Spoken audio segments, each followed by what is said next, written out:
Right sir. ఇక ఫైనల్గా Bharatiya Janata party జాతీయ అధ్యక్షుడు ఎవరవుతారు అనే చర్చ జరుగుతున్న వేళ శివరాజ్ సింగ్ చౌహాన్ పేరు వినిపిస్తోంది సార్. ప్రజెంట్ ఆయన కేంద్ర మంత్రిగా ఉన్నారు. సుదీర్ఘకాలం మధ్యప్రదేశ్ ఎంపీగా కూడా సీఎంగా కూడా ఆయన పనిచేసిన పరిస్థితి. ఏంటి సార్ శివరాజ్ సింగ్ చౌహాన్ వైపు భారతీయ జనతా పార్టీ అధిష్టానం అంటే ఇప్పుడు పోటీలో అనేక మంది పేర్లు వినబడుతున్నాయి, అనేక డైమెన్షన్స్ వినబడుతున్నాయి, ప్రాతిపదికలు. ఒకటేంటంటే ఉమెన్ లీడర్ని పెడతారు అని కూడా ఆ మధ్య చర్చకు వచ్చింది. మీకు నిర్మలా సీతారామన్, వనితా శ్రీనివాసన్, పురంధేశ్వరి పేర్లు కూడా వినబడ్డాయి. తర్వాత సౌత్ నుంచి తీసుకుంటారు అని కూడా చర్చ వచ్చింది. ఎందుకంటే గతంలో వెంకయ్య నాయుడు, జానా కృష్ణమూర్తి ఇలాంటి వాళ్ళను సౌత్ నుంచి తీసుకున్నారు. కానీ ఇప్పుడు సౌత్ నుంచి ఆల్రెడీ ఉపరాష్ట్రపతిని తీసుకున్నారు కనుక సౌత్ నుంచి ఆబ్లిగేషను కొంత తగ్గింది. సో సౌత్ నుంచి తీసుకుంటారన్నప్పుడు చాలామంది పేర్లు, ఈవెన్ మన కిషన్ రెడ్డి, డాక్టర్ లక్ష్మణ్ లాంటి వాళ్ళ పేర్లు కూడా వినబడ్డాయి.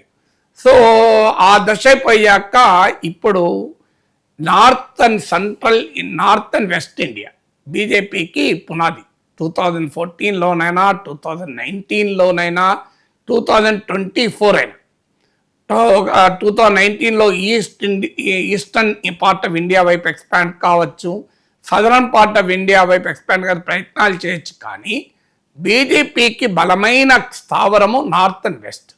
కానీ 2024 ఎన్నికల్లో 303 నుంచి 240కి పడిపోయి 63 సీట్లు కోల్పోయిన పరిస్థితుల్లో అక్కడే దెబ్బతిన్నారు. మీకు మహారాష్ట్రలో దెబ్బతిన్నారు, హర్యానాలో దెబ్బతిన్నారు, యూపీలో దెబ్బతిన్నారు. అందువల్ల హిందీ హాట్ ల్యాండ్లో దెబ్బతిన్నారు. పోయిన చోట వెతుక్కోవాలని బహుశా అనుకుంటే డెఫినెట్గా తమ బలమైన స్థావరం నుంచి పార్టీకి ఒక నాయకుడు కావాలి అనుకున్నప్పుడు Shivraj Singh Chouhan will be the first choice. ఆయనకున్న ప్రత్యేకత ఏంటంటే, ఒకటి heart of the Hindi belt నుంచి వచ్చినటువంటి ఒక నాయకుడు. అంటే పార్టీ ఏదో అవసరాల కొరకు సౌత్ నుంచో సింబాలిక్గా నిలబెట్టినటువంటి నాయకుడు కాదు. ఇది true leader of the party.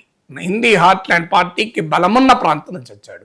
2, Modi Amit షాలు ఎవరినో వీక్ పర్సన్ పెట్టినట్టు కాకుండా మోడీతో సమకాలికుడు, ఒక దశలో మోడీకి ప్రైమ్ మినిస్టరియల్ క్యాండిడేట్గా కూడా పోటీ అవుతాడు అనుకున్నటువంటి 18 ఏళ్ల పాటు అనుకుంటాను, మోర్ దెన్ అనేక సంవత్సరాల పాటు ఒక రాష్ట్రానికి ముఖ్యమంత్రిగా ఉన్నటువంటి ఒక దక్షత కలిగిన నాయకుడు. ఎందుకంటే ఆ నాయకుడు లేకపోతే పార్టీ నిలబెట్టరు. నాకు ఒక ఉదాహరణ చెప్తాను మీకు. ఒకసారి ఒక బీజేపీ సీనియర్ నాయకుడు చెప్పాడు, ఒక వసుంధరాజ సింధియా తో పాటు ఆ నాయకుడు ఒకరింట్లో డిన్నర్కి వెళ్ళాడట. వెళ్తే వసుంధరా సింధియా లేట్ వచ్చారట.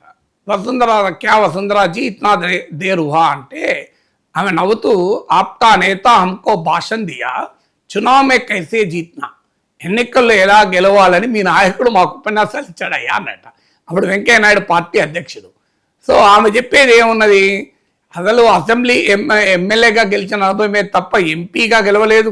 ఒక రాష్ట్రాన్ని గెలవని నాయకుడు పార్టీ అధ్యక్షుడిగా ఏదో బీజేపీ అవసరాల రీత్యా సౌత్ నుంచి నిలబెడితే ఆయన మాకు ఎన్నికల్లో గెలవడం ఎలా ఉపన్యాసం ఇస్తున్నాడు అని చెప్పి ఆమె వ్యంగ్యంగా వెటకారంగా మాట్లాడిందట. సో నిజమే అది. ఎందుకంటే అల్టిమేట్గా ప్రజాస్వామ్యంలో ఎన్నికలు కదా. క్రికెట్ ఎంత కామెంటరీ చెప్పినా, ఎంత ఎంపైరింగ్ చేసినా క్రికెట్ ప్లేయర్ కావు. Player is player, commentator is commentator, umpire is umpire. నేను ఎమ్మెల్సీగా 2007లో పోటీ చేయాలనుకున్నప్పుడు నిర్ణయం కారణం అదే. I'm a political commentator. ఎవడో రాజకీయ నాయకుడు నీకేం తెలుసా, ఎన్నికల పోటీ చేస్తే వెళ్తుంది, ప్రజల్లోకి వెళ్తే వెళ్తుంది అన్నాడు. అందుకే నేను అప్పుడు ఎన్నికల్లో పోటీ చేశాను. So I'm not just a commentator, I will be a player అని చెప్పి అన్ని పార్టీలను 2007లో 56 మంది క్యాండిడేట్లున్న అన్ని పార్టీలు ఓడించి గెలిచారు, ప్రధాన పార్టీలన్నింటినీ. సో అందువల్ల ఒక పొలిటికల్ ప్లేయర్ ఉంటేనే ఆ రెస్పెక్టబిలిటీ ఉంటుంది. సాధారణ విశ్లేషకుడిగా నాగేశ్వర్ ఉన్నదానికి ఒక 8 ఏళ్ళు ఎమ్మెల్సీగా ఉండి విశ్లేషణ చేసేదానికి తేడా ఉంటుంది కదా. నా విషయంలో ఇంత చిన్న తేడా, చిన్న విషయంలో నా విషయంలో ఇంత తేడా ఉంటే ఇక బీజేపీ పార్టీ నడిపే విషయంలో ఎంత తేడా ఉంటుంది. అందువల్ల అనేక సార్లు ఆ రాష్ట్రంలో అసెంబ్లీ ఎన్నికల్లో గెలిచిన ముఖ్యమంత్రి, పనిచేసిన అనుభవం ఉన్న నాయకుడు సీట్లో కూర్చుంటే ఎవరైనా మాట్లాడతారా? సో అందువల్ల ఒక్కప్పటి బీజేపీ కాదు ఇది. ఒకప్పటి బీజేపీకి నీకు బలహీనమైన రాష్ట్రాల నుంచి వచ్చిన వాళ్ళు ముఖ్యమంత్రి అధ్యక్షులు కావచ్చు. ఇది బలమైన పార్టీ, యోగి ఆదిత్యనాథ్ లాంటి బలమైన ముఖ్యమంత్రుల పార్టీ. అందువల్ల ఈ పార్టీకి మిత్రపక్షాలు నీకు నితీష్ కుమార్ లాంటి వాళ్ళు వినాలన్నా, చంద్రబాబు నాయుడు లాంటి సీనియర్ నాయకులు వినాలన్నా బీజేపీకి ఒక అనుభవం కలిగిన నాయకుడు ఉండాలి. సో ఆ దృష్టితో చూసినప్పుడు 2014 కాదు, 2024 ఇది, 294 అసలే కాదు. అందువల్ల శివరాజ్ సింగ్ చౌహాన్ అందుకు ఫిట్ అవుతాడు. తర్వాత ఓబీసీ నేత. సో మేము సామాజిక న్యాయానికి కట్టుబడి ఉన్నాం. ఇలా రాహుల్ గాంధీ నాయకత్వంలో ఇండియా కూటమి సోషల్ జస్టిస్ ప్లాంక్ పైన పాలిటిక్స్ చేస్తున్నప్పుడు శివరాజ్ సింగ్ చౌహాన్ ఒక సామాజిక న్యాయానికి ప్రతీకగా కూడా ఉంటాడు. అన్నిటికి మించి సౌమ్యుడు, వివాదరహితుడు. సో ఇలాంటి అనుభవాలు అనేక ఉన్నాయి. ఆర్ఎస్ఎస్తో చాలా సన్నిహిత సంబంధాలు ఉన్న వ్యక్తి. అంటే ఆర్ఎస్ఎస్ గ్రిప్ బీజేపీ పైన ఉంది. మోడీ ఆర్ఎస్ఎస్ దూరం పెట్టలేడు అన్నదానికి కూడా. ఎందుకంటే మీకు మహారాష్ట్ర, హర్యానా ఎన్నికలప్పుడు 2024 లోక్సభ ఎన్నికలప్పుడు బీజేపీ నాయకత్వానికి ఒకటి అర్థమైంది. ఆర్ఎస్ఎస్ సంఘటన హోల్ హార్టెడ్గా ఇన్వాల్వ్ కాకపోతే, సంఘ్ కార్యకర్తలను నిస్వార్థంగా పనిచేయకపోతే ఈ మోడీ ఇమేజ్లు కూడా పనిచేయవు అని ప్రూవ్ అయింది. సో చాలామంది మోడీ భక్తులు అనుకుంటారు మోడీ ఈజ్ అల్టిమేట్ అనుకుంటారు, మోడీ ఈజ్ ద సుప్రీం. అది నిజం కాదు. RSS is ultimate, RSS is supreme. దానికి ఉదాహరణ 2024 ఎలక్షన్స్. మోడీ ఇమేజ్ ఏమి పార్టీ నిలబెట్టింది. ఆ మేరకు పరిస్థితి ఏంటి? 63 సీట్లు ఎందుకు పడిపోయాయి?